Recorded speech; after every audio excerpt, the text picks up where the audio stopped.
आज आपल्या साकोरी गावामधील जिल्हा परिषद प्राथमिक शाळा विश्वासराव मळा या शाळेचा वार्षिक स्नेहसंमेलनाचा कार्यक्रम आपल्या सगळ्यांच्या साक्षीने इथं संपन्न होत आहे। या कार्यक्रमाला ज्यांची प्रमुख उपस्थिती लाभलेली आहे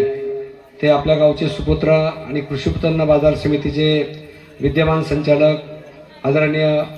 पांडुरंगजी गाडगे, आपल्या गावच्या सन्माननीय सरपंच सुरेखाताई गाडगे,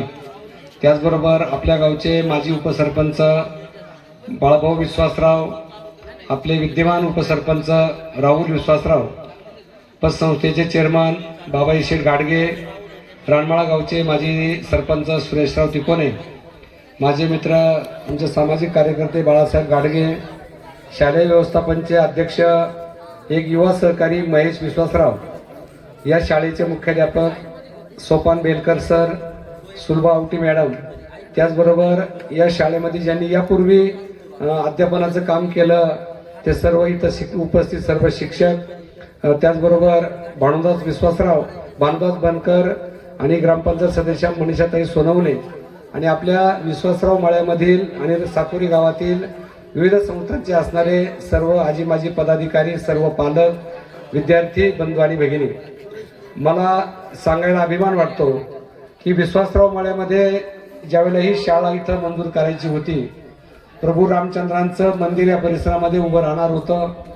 आणि इथल्या मुलांना गावामध्ये जायचं म्हटलं तर 2 किलोमीटरच्या अंतरावरती जायला लागत होतं आणि अजूनही याच्या पलीकडच्या बाजूला सुद्धा काही वस्ती आहे, जवळपास 2.5 ते 3 किलोमीटरपर्यंतचा प्रवास मुलांना त्या ठिकाणी करायला लागत होता आणि त्यावेळेला ऊसाचं क्षेत्र आपल्याकडे भरपूर बिबट्यांच्या पण समस्या त्या काळापासून आपल्याकडे आहेत आणि म्हणून इथले सर्व ग्रामस्थ माझ्याकडे आले आणि त्या ग्रामस्थांनी मागणी केली की आम्हाला आमच्या परिसरामध्ये एक जिल्हा परिषदेची प्राथमिक शाळा तुम्ही मंजूर करून द्या। त्यावेळेला मी जिल्हा परिषदला सदस्य होतो आणि त्यावेळेला जिल्हा परिषदेने आम्ही त्या काळामध्ये विश्वासराव मळा,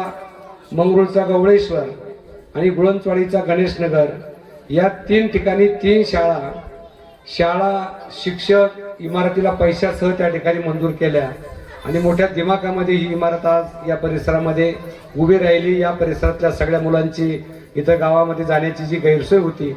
ती सगळी गैरसोय दूर झाली। ग्रामस्थांनी चांगलं सहकार्य केलं, प्रभू श्री रामचंद्रांचं मंदिर या परिसरामध्ये उभं राहिलं, रस्ता देखील त्या ठिकाणी चांगला आपल्याला जाण्या येण्यासाठी त्या ठिकाणी उपलब्ध झालेला आहे आणि ग्रामस्थांचं विशेष मला विश्वासराव मळ्यातल्या ग्रामस्थांचं कौतुक करायचे की सरपंच त्यांनी आणि ग्रामपंचायतीने सुद्धा या शाळेला भरभरून या ठिकाणी दिलेलं आहे। शाळेची दुरुस्ती असेल, रंगरंगोटी असेल, CCTV कॅमेरे असेल किंवा सोलरची त्या ठिकाणी सिस्टीम आता आपल्याला इथं बसवायची, अजून बऱ्याचशा गोष्टी शाळेला ज्या आवश्यक आहेत त्या सगळ्या ग्रामस्थांच्या योगदानामधून या ठिकाणी मिळाल्या आणि इथं आज आपल्या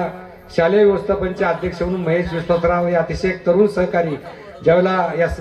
शाळेच्या व्यवस्थापनमध्ये अध्यक्ष म्हणून आले त्यावेळेला पहिल्यांदा शाळेमध्ये 15 मुलांची शाळा असताना इथं वार्षिक स्नेहसंमेलनाचा कार्यक्रम मोठ्या भव्यदिव्य प्रमाणामध्ये या ठिकाणी होत आहे। कालच इथं मुलांनी काल एक बाजार भरवलेला होता आणि मला माहिती महेशने सांगितली की जवळपास 20,000 रुपयाची उलाढाल त्या ठिकाणी त्या बाजारामध्ये झाली। एवढं मोठं काम ही लहान मुलं या ठिकाणी आपल्या कमी वयामध्ये करू शकतात आणि खरी ही तर प्रेरणा इथं असणारं जे मंदिर आहे प्रभू रामचंद्राचं, या मंदिरापासून या सगळ्या मुलांना त्या ठिकाणी प्रेरणा मिळते। आपले सगळे ग्रामस्थ या शिक्षणामध्ये मोलाचं योगदान त्या ठिकाणी देत असतात। मी बेलकर सर आणि आवटी मॅडम यांनी अतिशय चांगलं काम या शाळेमध्ये केलेलं आहे। आवटी मॅडम 6 महिन्यापूर्वी आपल्या शाळेमध्ये आल्या आणि मला नेहमी असं वाटतं की ज्या ज्या ठिकाणी मी शाळेमध्ये जातो, काही तालुक्यामध्ये असे काही शिक्षक आहेत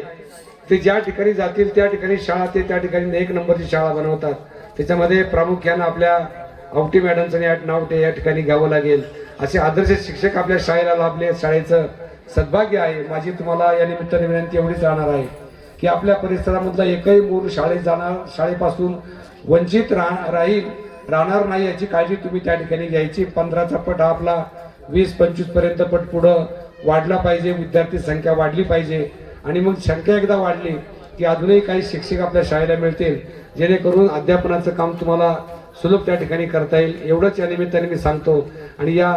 छोट्याशा शाळेला अतिशय अप्रतिम असं काम इथल्या ग्रामस्थांनी आणि शालेय व्यवस्थापन समितीने केल्याबद्दल त्यांना सगळ्यांना मनापासून धन्यवाद देतो आणि आवर्जून मला महेशने या कार्यक्रमाला, आमचे दुसरे मित्र राहुल विश्वासराव त्यांनी आवर्जून या कार्यक्रमाला मला बोलावलं, इथं आमचा सत्कार केला,